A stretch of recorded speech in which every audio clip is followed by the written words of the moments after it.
Bowman here from BWOne.com, and it took a little bit of time to get to us, but we have the HTC One. HTC One is their home run call for 2013. Does the all-metal One pass off 4 aspects of any smartphone, that is design, display, software and performance, and camera? We spent 2 weeks with it, and we're going to find out in our review of the HTC One.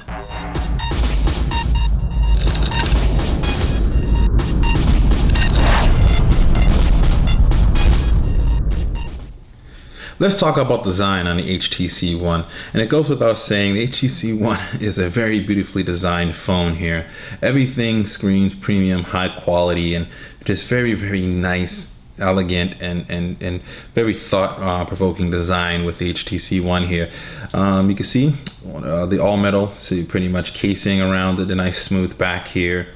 You can see the nice sort of chrome trimming on the side here a little bit, between where they have just a little bit of plastic right there on the side. You have the the screen here, 4.7-inch display, have a little bit of glass over top of it, metal on the top here, and at the bottom you have the button layout, which is an interesting layout. Takes a little getting used to. There's a home and a back button, but it's not in the center. There's just an HTC logo here, which I'm not the biggest fan of it being right there. And your volume buttons right here. You have dual speakers actually that are Beats audio speakers, which I'll show you how well those work, and they actually work pretty well. That's pretty cool. You have the ultra pixel camera here, which we'll get into the camera in a little bit in this review. You have your flash here on the back. Nothing removable. It's an all unibody display, and you can't add anything to it, and you can't take anything away from it, I guess, in terms of the hardware. Now, as far as storage with it, it comes with about 32 gigabytes of storage built into it, so there's plenty of storage available for adding stuff to it. I believe about 23 gigabytes of that is available, and it comes with a 2300 milliamp hour battery built into it, which I'll get into the battery a little bit later. And you'll have a little IR port here at the top. But overall, very beautiful design coming from the HTC One here. What I would say here is that interestingly enough, I do feel it's a little inspired by the iPhone 5. Isn't exact, it's not a copy or anything, but it's inspired sort of by the design of that. I feel a little bit, and I think if the iPhone 5 came out looking similar to this, and looking the way this looks, I think there'd be a lot more people on the iOS side a little bit happier and willing to upgrade. But as far as Android's concerned, HTC One, beautiful hardware, beautiful design, very, very good stuff coming in from HTC. Let's talk about the 1080p display that's on the HTC One. 4.7-inch 1080p display uses super LCD 3D technology. It's a lot to say there, but it's really nice, very beautiful display to look at. It reproduces colors as accurately as it can, and it does a pretty good job of it. As you can see here with some of the pictures I took with the camera, you can see that it looks pretty good here. It's going to be a joy to look at as you're looking at your different content, pictures, and things of that nature. And obviously, video is one of the more important things you want to look at sometimes. So we'll go ahead and go into some video I have queued up here on YouTube. I like using this racer video here. Play that in HD. And I'll also give you an example of the Beats audio as well on here, and how loud it is. See here, video looks pretty good. Colors look very accurate on it. Nice thing to look at. Also goes the same here. Well, actually head home here just for looking at the user interface itself. And it's always good to have a nice display, because you look at display all the time and if it doesn't look good, it's not going to be the same experience on the phone here. Not going to be an enjoyable experience on the phone. And so far it looks really good here. And I would definitely say the 1080p display on the HTC One is a very good one to go with. So HTC One uses HTC Sense, and this version of Sense is based on Android 4.1.2. So it's based on Jelly Bean, not the latest version, but it's pretty close. And it's very interesting and very minimalistic. They've done a lot of things to tone down, and minimalistic is going to be the very key word here as I'm talking about sort of the software with it. Now, this is HTC Blink Feed. It's basically sort of a feed aggregator of all your news, your social networks, your calendar appointments, and all that stuff will kind of show up within here, and you can just take a quick glance at it, tap on it to get some more information with it if you want to. Sort of a visual sort of news aggregator for you. And if you swipe here to the left, you can get to your different home screens. Now, what's a little disappointing is you actually can't move any of the home screens, so you can't move this if you wanted to move it to the center to someplace else. It has to be set to there, and you can't move any of the others sort of around as you want to either. So if you head on one here and you want to move it on this side or anywhere else, it actually doesn't, for some reason, move over or anything like that. But you can change it to set different home screens as home. If you want to set that as home, you can, but you still can't move it around. But you can remove it if you want to remove that table and such, that home screen rather. And you can add your widgets here at the bottom, apps here, scroll through widgets like that, shortcuts, things of that nature. And also one of the things I had to get used to, obviously, while using the phone is the fact that there's no home button here. I have to go back here to use the home button, so it's a little bit different there. Now, in terms of the performance with it, in terms of what it uses for power, it's powered by a quad-core processor inside of it, clocked at 1.7 gigahertz with 2 gigabytes of RAM, so it keeps everything nice and smooth and pretty snappy for the most part. And the nice thing here is that the Sense UI, which traditionally seems to have always been sort of heavy and hold down the power of the processor, this time works with it pretty well and creates a nice experience with it. But like I said, very minimalistic, as you'll see. If you swipe down here to notification section, there really is anything here available. I mean, you can still do the things that you normally would do with notifications, sort of dragging things in and out and such, and expanding as you want to. But there isn't any extra options or sort of go to a quick access panel or anything like that, or quick settings. Actually, have to hit the settings icon here to go in here to do that. I think that's a little disappointing. I wish they kind of had that, just a quick way to just to turn off certain radios or turn off certain functionality. That's not on top here with that. A little disappointing. Go ahead into the menu. A typical menu that you would normally see. Instead of scrolling left to right, you scroll up to down. You can actually group folders within the menu as well too. So you have my Google stuff right within there, and you can go alphabetically if you want to. You can do by most recent. Go back to custom if you want to. Search or quick access to the store. Tap on here. You can hide apps. You can manage different apps. You can change the grid size if you want to. If you want to be 4x5 instead, you can have it like that. Spans a little more across the screen for you. You can see the little widget here on the top with your clock and your quick weather icon, the date, and the weather. If you tap on that real quickly, you can see brings up a little more of a preview. Not preview, but sort of a visual of the weather. You hit back home here. Actually, you know what? We'll go ahead and we'll actually lock it here and unlock it. And you can see here, you get that same widget here. And you can unlock it just like that to get back out. And it's the same with other apps that you have for quick shortcuts. If you want to get to internet real quick, you just go like that. Opens up the browser very quickly. All right, let's actually go into the settings here, show you the settings is laid out. Now you can see here with the settings on it, it's very, let's lock it back there. It's very familiar as far as sort of the look with it, like this white look. It reminds me of, even go back to the Touchful days, of sort of the skin colors that they've used. It doesn't look like Touchful back on the Windows Mobile days, but the skin kind of tone does, if you kind of follow what I'm saying there. But it's laid out like a typical Android interface settings, with all of them pretty much right here. And you get your displays and gestures and different buttons that you can set within here. You have your Beats Audio, which you can turn on or off, which Beats Audio actually works pretty well on the phone here. It does enhance the sound when listening to music, and it's definitely apparent when you're listening to video. And if you saw the display test, we were doing some video with that, and you can see sort of how the video looked. But I'll actually go into the gallery here itself, and we'll actually play a video. We'll go back. We'll see what we have for a video on here. I should have one from the Celtics game within here somewhere, so you can hear some of the sounds.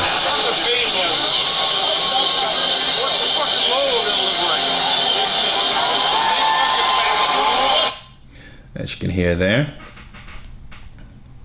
And you can see little previews. That's one of the cool things about the gallery, even talking about it. It gives you previews of things that are happening. And it'll actually, like, this is actually not a good one, but this is a better one to show up here, is if we go into the into a sort of a day, they kind of organize it by day, and what it'll do is it'll sort of create sort of a slideshow here at the top of different things that have gone on in a day. And if you want to create a slideshow and you want to use music and such, it'll actually auto create one for you. You can see, pretty cool. Lets you know what's going on during what you did during the day and things of that nature. And the gallery is pretty unique like that. It'll bring in different feeds as well too. You know, like if you go here, it'll bring your your My Photos up here.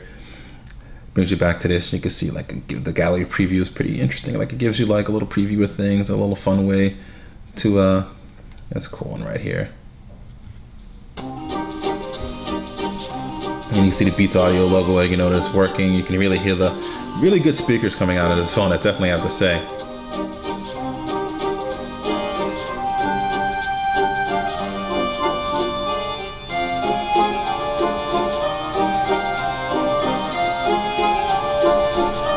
All right, cool there. So good speakers, good, you know, interesting gallery that really works pretty well. I kind of like some of the things there. Don't like it totally automated, but it's cool that they at least do it.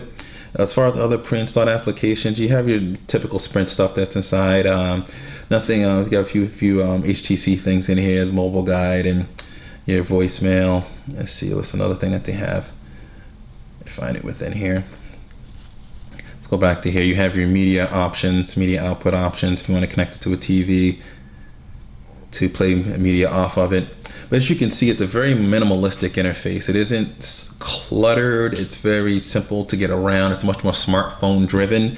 So it's, you know, meant to be a phone first and then sort of mobile computing second, which is kind of nice. It makes it easy to sort of get around here. But at the same time, it's a little on the dull side in terms of sort of the colors with it. It's not very vibrant, but that could be a good or a bad thing depending on what type of user that you are. But if you like minimalistic interfaces, it's going to be pretty good with this here. Battery life has been interesting. It's been okay. It's not been great. If you're a power user, you're going to be looking at not really getting through the full day without at least charging at least one time through the day. So that's a little bit of a disappointing thing there. And since you can't replace the battery with it, it's a little hard to try and get a full day's charge out of it, especially if you have multiple email accounts. This is connected to right now 3 email accounts, Twitter, Facebook. I'll play some different games and stuff with it, so it does tend to eat a lot of battery. And without being able to replace it, it kind of stinks there to try to get that little extension out there, especially if you're a business user or you're a power user.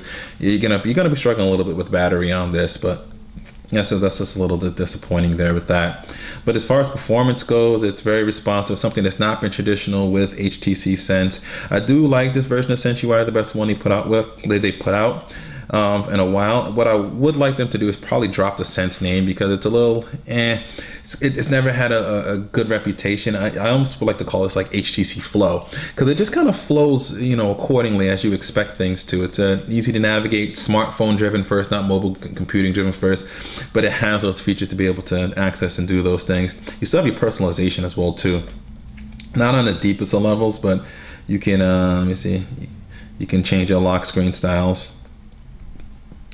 Go back here and wallpapers and typical stuff that you expect in HTC. But overall, I would say it's a pretty good performer. As far as call quality has been concerned, it's been pretty good for the most part. People can hear me, I can hear them well. As far as data is concerned, fortunately, Sprint's network, this is the Sprint version I'm using here. It's not that great for data. They really need to get the data network working a lot better here. I switched between 3G and 4G a lot, and when it's on 4G, it works pretty well, but on 3G, it's very hard to use things. It's very atrocious. Really to put it out there, Sprint needs to really invest money in infrastructure, get to LTE up and working, and get it working well. And that's one of the unfortunate things here. So I don't want to put the onus on the phone for that, because the phone does a pretty good job. But if the data network isn't good, that's the onus on the carrier, and that's where Sprint needs to sort of pick up their slack, so to speak. But overall, very good performing phone. And most people that are, like I said, minimalistic, if you like that design, smartphone first, and you want something nice and easy to use, so far, I would say software performance here is pretty good on the HTC One. So the camera on the HTC One is very interesting. It's what they call an ultra pixel camera. So it's technically a 4 megapixel camera, but they have it's pretty much like 4 different cameras inside of it, from what I've been explained, that kind of come together to create this ultra pixel type of camera shot that you can take pictures with. Interesting. Let me actually pull something over here we can focus on. We'll actually bring over this iPod with this Captain America case here as an example.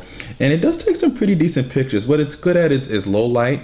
It's definitely what it's best at. And I'll show you some of the low light photos that we've taken. The layout of the camera software, simplistic. It's just, tap real quick to take a shot. You can hold it down several times, and it'll allow you to take best shot to see which one's the best one. Let me actually cancel that there. We'll delete that one. And on back here, you do have your flash options right here. You can easily tap to set. You have your different settings here, from photo capturing modes, scene, change the scene out, normal, portrait, backlit, text, macro, night. You have night scenes, HDR. It's always good to kind of go through these and really set the camera for the right settings. You can switch from front to main, switches off like that, and go back. Front facing camera is 2.1 megapixels, pretty decent. It's capable of HD recording too. You have panoramic shot, you have a self timer, crop, You get video quality, all the different settings that you can set and tweak within here. Auto upload, if you have an auto uploading service like Dropbox, you can set it within there. This little icon here is Zoe. That's the cooler functionality that they have, is when you take a Zoe. See here. Takes several different pictures, and it was like an action shot. It kind of pulls them together to create this cool little, let me bring it, I see if we can bring it up here. Takes several different pictures. You see there, sort of brings sort of like a picture MMS and sort of everything together. It's interesting. It's not the most great feature. It's kind of like, okay, it's a picture with a little audio with it. It's cool. It can create some cool stories with it, but and you can edit it to do different things with it. But it's not something I was totally impressed with when using it. And that's something that I would be like, oh wow, that's a killer feature. It's a cool feature, but it's not like it can't be done on other smartphones currently. But the camera quality is pretty good with it. Let's actually go here into some of the camera pictures that we've taken here. You can see some of the pictures. I showed you some of those others. This is when I was in New York recently for an event. You see the pictures and images are pretty good. The colors are a little more realistic. See the Google logo right there. Pretty good. Bring this out. See if we can find a picture, a night picture, South Station in downtown Boston. Some other pictures that I've taken here. Some camera pictures taken at and let's actually go back out. Let's actually go to the gallery here itself. Go in here and we'll go to my photos. I actually want to show you one of these night shots that I took. Let's see if I can find it here. Some of the night shots. This is Pelia night. I think it was inside some club or some bar or something like that. So you can see, not the greatest. It's really dark, so it's going to be hard to do that. But this is kind of outside in the middle of the night. You can see it got the mirror pretty well. You can go in here. This is my cousin and my friend here, and they're taking a picture. I just took that picture coming right out of the car in the middle of the night. You can see it came out very, very good. And you can zoom in here. See, it came out pretty high quality. So low light pictures do come out pretty well here on the ultra pixel camera here. But all the other pictures, while they're good, they're not something I'm like, oh wow, this is great or really a cut above the rest. It's good. It's gonna be good for uploading, but I don't call it too impressive. But overall, I do like the camera on the HTC One. I should go back here. Nice layout, simplistic, easy to use, and produces some pretty good quality photos. So what are my final thoughts on the HTC One? Well, before we get into that, I want to go on a couple of things I'm not a big fan of right now. And one of them is being with the home button. You tap it once. If you tap and hold it, it goes to Google Now, which isn't the most native thing to know. But if you tap it twice, it goes into multitasking. And once again, HTC keeps changing around where native multitasking works in Android. And I never really like the way it works. It's not as intuitive as it should be. I mean, it's how you swipe away. You go to different applications and how you swipe things away and such, but I just don't like the way it's done. I think they could have done a better implementation at it, or maybe put it over here to use or something like that. But that was one gripe I definitely wanted to point out, that I didn't point out my software performance portion of it. But the HTC One, it's a very, very good phone. One of the best phone HTC has put out. It's solid performance, good software, and pretty good camera with it. Not the overall impressive. It's good. Doesn't live up to quite the hype that HTC put out there for it, but it's still a good camera that's going to produce some pretty good visuals for you. Blink feed is pretty cool. It's a little gimmicky, but I can see some people that would really like using it. I wish you could move it around though. But with HTC SenseUI, I would like for them to make it a little more vibrant. It's minimalistic, which is nice. Some people are gonna like that, but maybe a little more color, a little more pop into it. Just make it a little bit more appealing, I would definitely say, in terms of look and feel. But they're on the right track. And I would also change that name. I think SenseUI has a negative aspect to it. I would really like to hear something like HTC Flow or something. I think that's a little bit better because it does kind of flow in terms of when you're using it and you're navigating through it. But the HTC One is definitely a good phone out there for those that are looking for a nice hardware build. You want an all metal build. You want a good screen, good software, good performance overall. And you're really looking for something premium, and you want an Android phone, and definitely the HTC One is one to go with. It's almost kind of a phone that, like, if you're an iPhone user right now and you like that feeling, that sort of that glass metal feeling that the iPhone has, this is pretty much the Android equivalent of that, and it might pull iPhone users over into Android. This might be a phone you might be interested in grabbing here. But overall, like I said, pretty good phone coming from HTC, one of the best they put out with. They still have some improvements they need to make with it, but it's a very, very good start here, and I think it can bring them back into the market. Probably the next phone is going to be the one that's going to bring them in. I remember I said a video, will it save HTC? Nope, but it won't kill it. But I do think it will, it helps as a good stepping stone to the next phone, which I think will be a better offering from them. So this is Bowman here from BWOne.com, reminding you to subscribe to our YouTube page here, follow us on Twitter, connect with us on all our social networks. The link is in the description. We have a full written review that will be available when that's posted. The link will be in the description of this video to go check out that posting so you can see some more about the HTC One. And always remember to live your tech world in high definition. Thanks for watching.